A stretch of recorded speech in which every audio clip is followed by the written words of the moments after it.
আমি সয়াবিন গরম জলে ভিজিয়ে রেখেছিলাম, এবার একটু ভালো করে কচলে ধুয়ে নিচ্ছি, মানে চটকে। নুন হলুদ দিয়ে চিংড়ি মাছটাকে হালকা ভেজে রেখেছি। এবার এইখানে সেই তেলেই এই সয়াবিনগুলোকে একটু নুন হলুদ দিয়ে হালকা ভেজে নেব। তেল দিয়েছি, এটা সাদা তেল, আজকে সাদা তেলেই করবো। এবার এই আলুগুলোকে আমি নুন হলুদে ভালো করে ভেজে নেবো, কড়াটা একটু হয়ে যাক। এবার আমি আলুগুলো দিয়ে দেবো। হলুদ দিয়েছি, এবার একটু লবণ দিয়ে দিলাম। এবার আমি আলুটাকে একটু ভালো করে ভেজে নেবো। আলু ভেজে তুলে নিয়েছি, সেই তেলেই আমি ফোড়ন দিয়ে দিচ্ছি গোটা গরম মশলা, জিরে আর একটা তেজপাতা। ফোড়নটা হয়ে গেছে, এবার আমি পেঁয়াজ কুচিটা দিয়ে দিলাম। অল্প একটু লবণ দিয়ে এবার এটা আমি লাল করে ভেজে নেবো।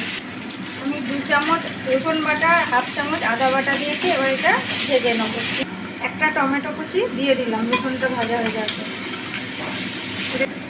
টমেটোটা হালকা ভাজা গেছে, এবার আমি সব গুঁড়ো মশলাগুলো দিয়ে দেবো।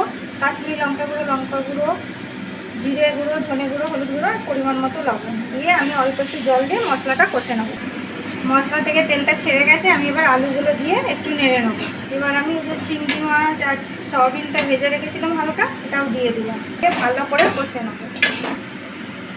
আমি একটু মিষ্টি দিলাম, মিষ্টিটা যার পছন্দ হবে দেবেন, আর যার হবে না সে দেবেন না।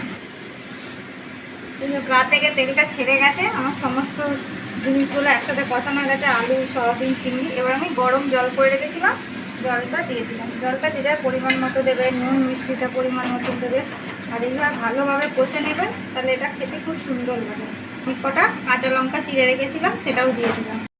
আমার রান্নাটা হয়ে গেছে, এবার আমি একটু ঘি দিয়ে দিলাম, এটা অপশনাল, দিলে ভালো লাগে। আর একটু বাড়িতে করে রাখা গরম মশলা যদি দেখতে চান লিখে বলবেন, সেই মশলাটা দিয়ে আমি এবার একটু ঢাকা দিয়ে দিলাম। যদি ভালো লেগে থাকে অবশ্যই লাইক করবেন, কমেন্ট করবেন। আজকে প্রন সয়া কারি একটু অন্য রকমভাবে, যদি ভালো লেগে থাকে অবশ্যই পুরো ভিডিওটা দেখবেন। সকলকে অনেক অনেক ধন্যবাদ।